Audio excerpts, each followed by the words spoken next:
बिस्मिल्लाहिर्रहमानिर्रहीम। आज हमने पढ़ना है गाइटन के चैप्टर नंबर 9 कार्डियक मसल्स। इसमें हम सबसे पहले देखते हैं कि पहले में उन्होंने बात की है कि हार्ट जो है 2 सेपरेट पम्प्स होते हैं इसके। राइट हार्ट, इन्होंने हार्ट को 2 कह दिया है, राइट हार्ट और लेफ़्ट हार्ट में डिवाइड कर दिया। जो राइट हार्ट है that pumps blood through the lungs and left heart that pumps blood through the systemic circulation. Means कि जो राइट हार्ट होता है हमारा, मतलब राइट वेंट्रिकल से ब्लड आता है, उसके बाद लंग्स में चला जाता है। लंग्स में जाने के बाद ऑक्सीजनेशन होती है उसके बाद फिर वो दोबारा पल्मोनरी आर्टरीज़ के ज़रिए दोबारा हार्ट में आता है, तो वो राइट हार्ट उसे कह दिया है। अगर लेफ़्ट हार्ट उन्होंने कहा कि that pumps blood through the systemic circulation, मतलब लेफ़्ट वेंट्रिकल से बॉडी में जाता है, बॉडी से फिर सुपीरियर और इन्फीरियर वेना के वगैरह दोबारा एओर्टा में आ जाता है। तो ये राइट और लेफ़्ट हार्ट की सबसे पहले इन्होंने बात की हुई है। उसके बाद जो यहाँ पर बात की हुई है, the ventricles can supply the main pumping for that propel the blood either pulmonary circulation और सिस्टेमिक सर्कुलेशन। 2 सर्कुलेशन होती है हार्ट में, ठीक है। पल्मोनरी सर्कुलेशन और सिस्टेमिक सर्कुलेशन का डिफरेंस पूछ लिया जाता है हमसे। पल्मोनरी सर्कुलेशन को लेसर सर्कुलेशन या लेस प्रेशर सर्कुलेशन भी कहते हैं, और सिस्टेमिक सर्कुलेशन को ग्रेटर या हाई प्रेशर सर्कुलेशन भी कहा जाता है। पल्मोनरी सर्कुलेशन में राइट वेंट्रिकल से लंग्स में जाता है ब्लड, फिर वहाँ ऑक्सीजनेशन होती है, फिर पल्मोनरी आर्टरी से दोबारा ब्लड उसमें आ जाता है हार्ट में। सिस्टेमिक सर्कुलेशन ग्रेटर सर्कुलेशन होती है क्योंकि उसमें लेफ़्ट वेंट्रिकल से दोबारा बॉडी में जाता है, पूरी बॉडी के बाद सुपीरियर इन्फीरियर वेना केवा में दोबारा आता है, फिर उसके बाद एओर्टा में आ जाता है। जो पल्मोनरी सर्कुलेशन होती है मोर कॉम्प्लाइंस्ड होती है, मतलब जो ये सिर्फ लंग्स तक की महदूद रहती है, तो मतलब ये ज़्यादा कॉम्प्लाइंस्ड है। लेकिन जो सिस्टेमिक सर्कुलेशन है वो बॉडी में, फुल बॉडी में ब्लड जाता है उसके अंदर, तो इसलिए वो लेस कॉम्प्लाइंस्ड है। उसके बाद ऐसे क्यों पूछ लिया जाता है इसमें से हमें कि कैरेक्टरिस्टिक ऑफ हार्ट मसल्स की कैरेक्टरिस्टिक्स क्या है। तो इसमें automaticity, cardiac rhythmicity, excitability, conductivity नीचे हमें दी हुई है। Cardiac rhythmicity special mechanism in the heart cause a continuing succession of contractions called cardiac rhythmicity. उसके बाद excitatory conductive muscle fibres, excitability होती है, कंडक्टिविटी होती है, और ये सारी हमारे पास कैरेक्टरिस्टिक्स आ गई हैं। उसके बाद हमारे पास आ जाता है कार्डियक मसल्स की एनाटमी। कार्डियक मसल्स जो होते हैं वो हमारे पास स्ट्राइटेड होते हैं, ठीक है, और उसके अंदर इंटरकलेटेड डिस्क होती हैं। उसके बाद cardiac muscle as a syncytium काम करते हैं हमारे पास। ये क्वेश्चन पूछे जाती है सिंसिटियम। तो dark areas crossing the cardiac muscle fibre are called intercalated disc. They are actually cell membrane that separate individual cardiac muscles from one another. जो सिंसिटियम का मतलब ये है कि कार्डियक मसल्स जो होते हैं ना, हार्ट मसल सेल्स होते हैं, जो काफ़ी सारे हार्ट मसल सेल्स वो इंटरकलेटेड डिस्क के ज़रिए जुड़े होते हैं। वो मतलब सारा मिलके एक सिंसिटियम बना रहे होते हैं, ठीक है। When the cardiac muscle is sensitive of many heart muscle cells in which the cardiac cells are so interconnected. मतलब अगर एक सेल एक्साइट होता है तो उसके ज़रिए सारा हार्ट एक्साइट हो जाता है। तो इसकी वजह से पूरे अगर एक्शन पोटेंशियल एक जगह पर आता है तो वो जल्दी से पूरे हार्ट में स्प्रेड हो जाता है। इसका ये एक बेनिफिट होता है, इसलिए वो सिंसिटियम की तरह काम करता है। The heart actually is composed of 2 syncytia. The right syncytium, which constitute the wall of 2 atria, और ventricle syncytium जो होता है वो wall of 2 ventricles में constitute हो रहा होता है। उसके बाद आ जाती है, यहाँ पे हमने पढ़ लिया कि ventricle syncytium which constitute the wall of 2 ventricles। अब जो एट्रिया और वेंट्रिकल्स होते हैं आपस में वो सेपरेटेड होते हैं। 2 एट्रियाज आपस में कनेक्ट होते हैं, 2 वेंट्रिकल्स आपस में कनेक्ट होते हैं, लेकिन 2 एट्रियाज और 2 वेंट्रिकल्स को जो सेपरेटेड कर रही होती है तो वो हमारे पास फिब्रस टिश्यूज़ होते हैं जो एट्रिया और वेंट्रिकल को सेपरेट भी कर रहे होते हैं, और एवी जो ओपनिंग होती है और राइट और लेफ़्ट दोनों को उसको भी सराउंड कर रहे होते हैं। जैसा कि ये हमारे पास देखें, ये एट्रिया, 2 एट्रियास 2 वेंट्रिकल्स। अब इन दोनों को सेपरेट कर रहे हैं, फिब्रिस टिश्यूज़ यहाँ पर हैं, फिब्रिस टिश्यू एट्रियल वेंट्रिकल को सेपरेट कर रहे हैं। लेकिन यहाँ पर जो वॉल्व्स हैं हमारे पास, ये वाले, अगर यहाँ पे एवी वॉल्व्स हैं, ठीक है, यहाँ पर भी है एट्रियल वेंट्रिकल के दरमियान। तो जो ये फिब्रिस टिश्यूज़ होते हैं ये इसको भी सराउंड कर रहे होते हैं, ठीक है, ये इसको भी सराउंड कर रहे होते हैं। ये हमारे पास फिब्रिस टिश्यू एवी वॉल्व्स हैं, फिब्रिस टिश्यू एट्रियल वेंट्रिकल को सेपरेट कर रहे होते हैं और इनको सराउंड भी कर रहे होते हैं, ठीक है। और उसके बाद हमारे पास इधर बताया हुआ है कि जो परकंजी फाइबर्स होते हैं वो उनकी हाईएस्ट वेलोसिटी होती है, परकंजी फाइबर्स इनकी हाईएस्ट वेलोसिटी होती है। अब action potential in cardiac muscles important है, एमसीक्यूज इसमें से एमसीक्यूज के पॉइंट ऑफ व्यू से भी, मतलब कि अगर रेस्टिंग मेम्ब्रेन एक्शन पोटेंशियल इसका रेस्टिंग एक्शन पोटेंशियल इसका होता है -85 मिलीवॉट्स, माइनस और स्लाइटली पॉजिटिव हो जाता है तो वो +20 मिलीवॉट्स होता है। इन दोनों का डिफरेंस आ जाता है 105 मिलीवॉट्स। अब जो डीपोलराइज्ड होती है, after the initial spike the membrane is depolarised for about 0.2 second, 0.2 second का एक गैप आता है, उसमें वो डीपोलराइज्ड ही रहती है, उसे हम कह देते हैं प्लेटो। उसके बाद यहाँ पर एक डिफरेंस है कि difference between action potential of skeletal और cardiac muscles. Action potential of skeletal और कार्डियक मसल्स का डिफरेंस क्या है, इन दोनों के एक्शन पोटेंशियल में क्या डिफरेंस है स्केलेटल और कार्डियक मसल्स के। अब action potential of skeletal muscles है वो इंटायरली डिपेंड होता है opening of fast sodium channels पे, ठीक है। Action potential of skeletal muscles sodium channels के ऊपर डिपेंड करता है, opening of fast sodium channels. लेकिन जो कार्डियक मसल्स का एक्शन पोटेंशियल होता है वो हमारे पास 2 टाइप्स ऑफ चैनल्स होते हैं। सबसे पहले तो same voltage activated fast sodium channels, L type calcium channels, sodium channels और एल टाइप कैल्शियम चैनल्स मतलब slow calcium channels which are also called calcium sodium channels. Slow calcium channels means कि वो देर से आते हैं, मतलब बाद में अंदर आते हैं और बाद में उनका वो एक्टिवेट होते हैं, बाद में आते हैं एक्शन पोटेंशियल होने के। उसके बाद दूसरा डिफरेंस है ये कि जो हमारे पास कार्डियक मसल होता है उसमें एक हमारे पास प्रोलॉन्ग पीरियड ऑफ डिपोलराइजेशन होती है cause प्लेटू in the action potential. लेकिन स्केलेटल मसल में ऐसा कोई फेज़ नहीं होता जिसमें लॉन्ग डिपोलराइज्ड रहे वो और प्लेटू फॉर्म्ड हो, लेकिन ये कार्डियक मसल्स में होता है, प्लेटू फॉर्म्ड होता है। Whereas the calcium ions that cause skeletal muscle contraction are derived from the intracellular sarcoplasmic reticulum। जो स्केलेटल मसल्स का जो कंट्रैक्शन होती है वो इंट्रासेलुलर का सार्कोप्लाज्मिक रेटिकुलम की वजह से होती है। तीसरा डिफरेंस है ये कि जो कार्डियक मसल्स की हमारे पास कंट्रैक्शन होती है वो ज़्यादातर वो डिपेंड कर रही होती है एक्स्ट्रा सेलुलर सार्कोप्लाज्मिक रेटिकुलम के ऊपर, लेकिन स्केलेटल मसल की कर रही होती है intracellular sarcoplasmic reticulum. Second major functional difference between the cardiac muscle and skeletal muscle that help account for both the prolonged action potential and प्लेटो की हमने बात कर ली है कि उसमें एक्शन पोटेंशियल होने के बाद प्लेटो फेज स्केलेटल कार्डियक मसल्स में होता है, स्केलेटल मसल्स में नहीं होता। और permeability of cardiac muscle membrane, अब कार्डियक मसल की जो परमेबिलिटी होती है पोटाशियम के लिए वो डिक्रीज़ हो जाती है अबाउट 5 फोल्ड। ये सारी रीज़न बताई हुई है कि प्लेटो में क्या होता है। प्लेटो में यह होता है कि उसमें जो परमेबिलिटी होती है कार्डियक मसल की फॉर पोटेशियम डिक्रीज़ हो जाती है 5 फोल्ड, ठीक है।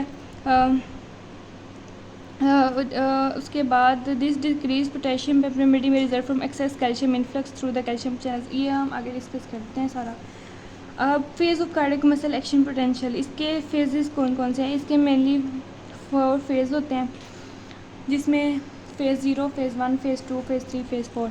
अब इसमें सारा समरी हमें बताई गई है। ये इंपॉर्टेंट एमसीक्यू भी है, वाइवास में भी पूछा जाता है, इंपॉर्टेंट एमसीक्यू वगैरह भी इसमें पूछे जाते हैं, ठीक है। इसमें सबसे पहले तो फ़ेज़ 0 डीपोलराइजेशन। फ़ेज़ 0 है -80 एक्शन पोटेंशियल है, एक्शन पोटेंशियल हमारे पास -80 है। सबसे पहले डीपोलराइजेशन हुई। नॉर्मल केस में सबसे positive action positive membrane potential बाहर होता है, अंदर नेगेटिव मेम्ब्रेन पोटेंशियल होता है, अंदर पोटेशियम होता है, बाहर सोडियम होता है, कैल्शियम होता है। ये हमारे पास जो है ये हमारे पास है नॉर्मल वाला, नॉर्मल सेल है। अब -80 हमारे पास रेस्टिंग मेम्ब्रेन पोटेंशियल है कार्डियक मसल का। जब डिपोलराइजेशन हुई है, ये एकदम डिपोलराइजेशन हुई है यहाँ तक 0, ये वाला फेज़, ये डिपोलराइजेशन हुई है। इसमें क्या हो रहा है ये देखें, बाहर नेगेटिव हो गया, अंदर पॉजिटिव हो गया। इसमें क्या हुआ है, sodium channel, fast sodium channel open हुई हैं और सोडियम अंदर रश आउट हो गया। ठीक है, फेज़ 0 में सोडियम चैनल ओपन हुए हैं, सोडियम चैनल अंदर आ गया, बाहर नेगेटिव हो गया, अंदर पॉजिटिव। सोडियम अंदर आया तो अंदर पॉजिटिव हो गया और बाहर नेगेटिव हो गया। ये फेज़ 0, यहाँ तक ये फेज़ 0 है। इधर सोडियम चैनल ओपन हुए हैं, सोडियम अंदर आ गया और अंदर जो है वो पॉजिटिव हो गया, मेम्ब्रेन पोटेंशियल बाहर नेगेटिव हो गया। ये देखें, fast sodium channels open when the cardiac cell is stimulated and depolarization the membrane potential becomes more positive, voltage gated sodium channels, membrane potential positive हो गया और sodium channel open and permit sodium to rapidly flow into the cell. जो sodium है वो जल्दी से into the cell rush out हो गया है, sodium into the cell rush out हो गया और the membrane pressure reaches about +20 millivolts, और वो +20 मिलीवॉट्स तक जा पहुँचे ऊपर before the sodium channel closes. Sodium channel के क्लोज होने से पहले वो ऊपर 20 मिलीवॉट तक जा पहुँचा। ठीक है, उसके बाद है फेज़ 1। अब फेज़ 1 में क्या हुआ है, इनिशियल रिपोलराइजेशन। फेज़ 1 ये वाला है। फेज़ 1 में इनिशियल रिपोलराइजेशन। इनिशियल रिपोलराइजेशन में क्या होगा कि जो पोटाशियम होगा, पोटाशियम बाहर आना स्टार्ट हो जाएगा। पोटाशियम बाहर आना स्टार्ट हो जाएगा। जब पोटाशियम बाहर आएगा तो हमारे पास जो पॉजिटिव होगा वो अंदर कम होना शुरू हो जाएगा और नेगेटिव वाला ज़्यादा होना शुरू हो जाएगा और बाहर मतलब दोबारा से जो नॉर्मल वाला काम है वो स्टार्ट हो जाएगा। लेकिन अब आगे क्या होगा, fast sodium channels closes, sodium channel close हो जाएंगे। यहाँ पर सोडियम चैनल क्लोज हो गए, पोटाशियम ने बाहर आना स्टार्ट कर दिया है और जब पोटाशियम ने बाहर आना स्टार्ट कर दिया, पॉजिटिव बाहर आ जाएगा, अंदर नेगेटिव होना स्टार्ट हो जाएगा। तो the sodium channel closes, the cell begins to repolarise and potassium ion leave the cell through open potassium channels. Potassium ion बाहर आना स्टार्ट हो जाएगा। Phase 2 plateau. जो फेज़ 2 है वो प्लेटू है। कैल्शियम इसमें ये होगा फेज़ 2 में कि पोटाशियम बाहर आ रहा था, अंदर पॉजिटिव जो था वो बाहर आना स्टार्ट हो गया, अंदर नेगेटिव होना स्टार्ट हो गया था। लेकिन जब उसके बाद कैल्शियम, यहाँ पर बताया था कि L type calcium channel, slow calcium, ये बाद में ओपन होते हैं, स्लो इनका वर्क होता है। तो ये कुछ देर पोटाशियम को बाहर तो आने देंगे, लेकिन फिर उसके बाद कैल्शियम चैनल्स ओपन हो जाएंगे। इससे पता चल जाएगा कि हमारे पास अंदर जो है वो नेगेटिव होना स्टार्ट हो गया, तो ये ओपन हो जाएंगे। उसके बाद फिर दोबारा अंदर पॉजिटिव ही रखेंगे मेम्ब्रेन को, अंदर फिर दोबारा पॉजिटिव होगी। जो पहले वाला था 0 वाला फेज़ में जो अंदर पॉजिटिव थी बाहर नेगेटिव था, इसने उसी फेज़ को बरकरार रखा है कैल्शियम ने। तो ये हमारे पास जो है तो रिपोलराइजेशन नहीं हुई, रिपोलराइजेशन वहाँ पर रुक गई है, तो इसलिए वो कांस्टेंट फेज़ आ जाएगा, उसमें ये स्टेबल हो जाएंगे। ठीक है, फिर दोबारा ये इसीलिए इस फेज़ को प्लेटू का नाम दिया गया है 2। यहाँ पर ये कांस्टेंट हो जाएगी ना, मतलब अंदर पॉजिटिव हो रहा है ना नेगेटिव हो रहा है, मतलब सेम रह गया जो पहले वाला था। ठीक है, इसलिए यहाँ पर इसको हमने प्लेटू का नाम दिया। यहाँ पर है calcium channels open and fast potassium channels closes. ठीक है, कैल्शियम चैनल ओपन हो जाएंगे और पोटेशियम चैनल्स क्लोज हो जाएंगे। कैल्शियम चैनल ओपन आप ब्रीफ इनिशियल रिपोलराइजेशन होकर, मतलब इनिशियल रिपोलराइजेशन तो कर होगी। ठीक है, action potential then plateau as a result of increase calcium ion permeability, calcium ion की परमेबिलिटी ज़्यादा हो जाएगी and decrease potassium ion permeability, और पोटेशियम आयन की परमेबिलिटी कम हो जाएगी और पोटेशियम आयन बाहर जाना स्टॉप हो जाएंगे। The voltage gated calcium ion channel opens, और कैल्शियम आयंस जो चैनल होंगे वो ओपन हो जाएंगे slowly during phase 1 and 0 and calcium enter the cell, calcium cell के अंदर आना स्टार्ट हो जाएगा। Calcium channel then close, potassium channel then close and the combination of decrease potassium ion efflux and increase calcium ion efflux cause the action potential to प्लेटू।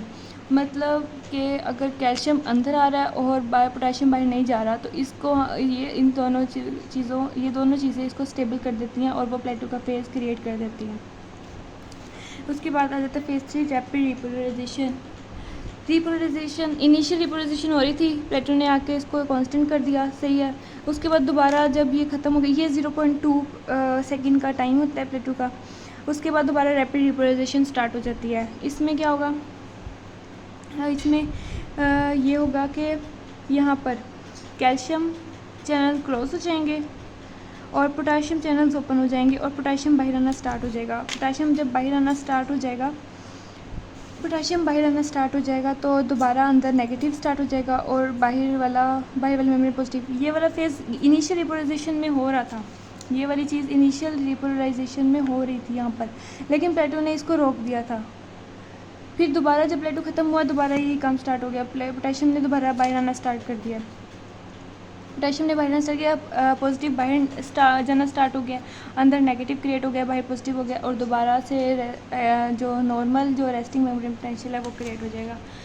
The clear of calcium ion channel and increase potassium ion permeability permitting potassium ion to exit, potassium ion को बाहर आने देगा and the प्लेटो को ख़त्म कर देगा, return the membrane potential to its resting level, और वो रेस्टिंग लेवल पे दोबारा पहुंच जाएगा। फिर उसके बाद है phase 4, resting membrane potential create होगी। This average is about -80 to -90। Resting membrane potential होते हैं -80 to -90 मिलीवॉट्स तक, ठीक है।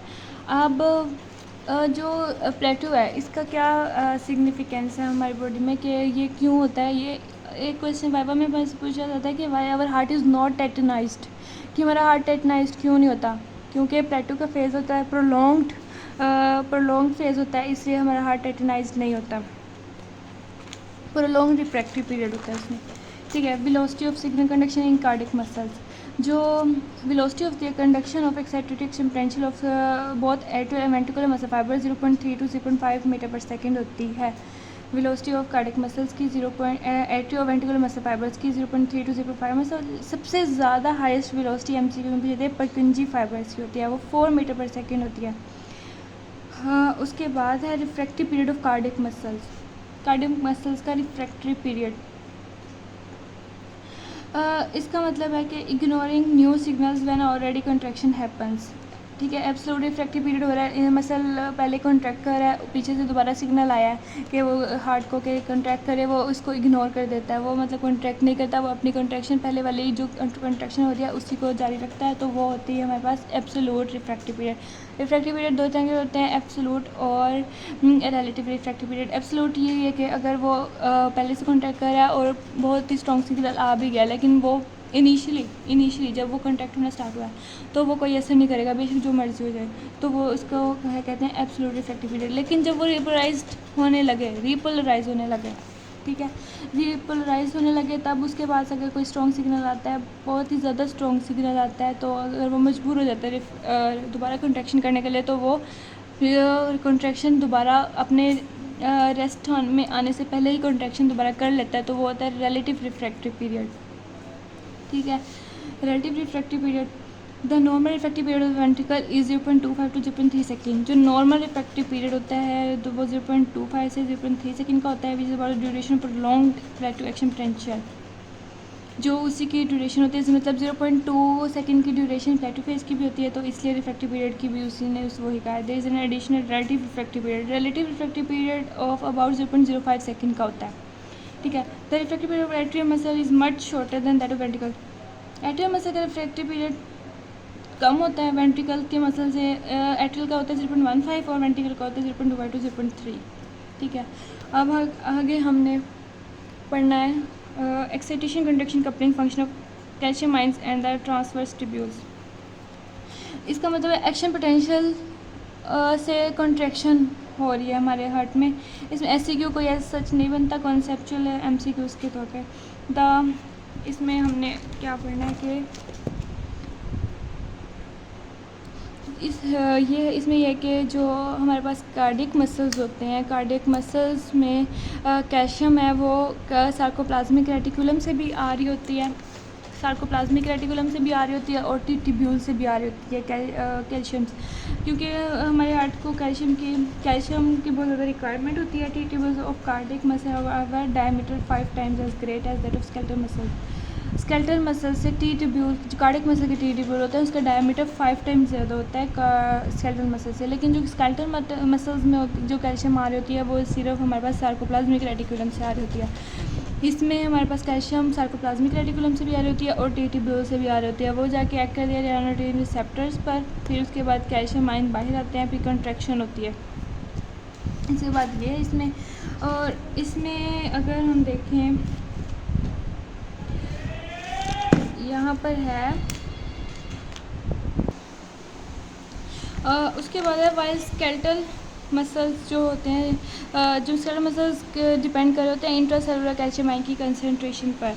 The strength of contraction of cardiac muscles depends to a great extent on the concentration of calcium ions to the extra cellular fluid. इसमें यह है कि जो हमारे पास कार्डियक मसल्स होते हैं वो कैल्शियम आयन की कंसनट्रेशन एक्स्ट्रा सेलुलर फ्लूइड्स में जो होती है उस पर डिपेंड कर रहे होते हैं, लेकिन जो स्केलेटल मसल्स होते हैं वो कैल्शियम आयन की कंसनट्रेशन जो इंट्रा सेलुलर होती है उस पर डिपेंड कर रहे होते हैं। उसके बाद है कि duration of contraction. Cardiac muscle begins to contract a few millisecond after the action potential, मतलब एक्शन पोटेंशियल होने के फ्यू मिली सेकेंड के बाद स्टार्ट होते हैं और कंटिन्यू रहते हैं जब तक कॉन्ट्रैक्शन ख़त्म हो जाती है, until a few millisecond after the action potential के फ्यू मिली सेकेंड तक बाद में रहते हैं। और यहाँ पर जब duration conduction of cardiac muscle मिले function of the duration of action potential including the plateau about 0.2 second. जो प्लेटू होता है वो 0.2 सेकेंड का होता है। Atrial muscles and 0.3 second in the ventricle muscles. Atrial muscle में 0.2 सेकेंड और वेंट्रिकल मसल्स में 0.3 सेकेंड का होता है। अब यहाँ पर हमारे पास दो बातें हैं, सिस्टोलिक डेथ और डायस्टोलिक डेथ। सिस्टोलिक डेथ में ये है कि when we put our heart in calcium solution then it remains contracted. जब हम अपने हार्ट को ज़्यादा सारे कैल्शियम के सोल्यूशन में डिप करके रख देते हैं तो वो हार्ट मसल्स कॉन्ट्रैक्ट हो जाते हैं, तो वो उसकी कॉन्ट्रैक्शन होने की वजह से उसकी डेथ हो जाती है। उस डेथ को हम कहते हैं सिस्टोलिक डेथ, ठीक है। और उस कंडीशन का नाम है हाइपरकैलेमिया। लेकिन हाइपरकैल्सीमिया, इसका नाम है हाइपरकैल्सीमिया। लेकिन हाइपरकैलेमिया जब डायस्टोलिक डेथ होती है उसको हाइपरकैलेमिया, डायस्टोलिक डेथ को हाइपरकैलेमिया और सिस्टोलिक डेथ को हाइपरकैल्सीमिया। कैलेमिया मीन कैल्शियम की कंसनट्रेशन ज़्यादा हो जाती है। जब हम कैल्शियम की कंसनट्रेशन ज़्यादा रख कर देते हैं हार्ट को और वो जब उसकी डेथ होती है वो होती है डायस्टोलिक डेथ, ठीक है। और उसके बाद आगे हम पढ़ेंगे पार्ट 2 की वीडियो में।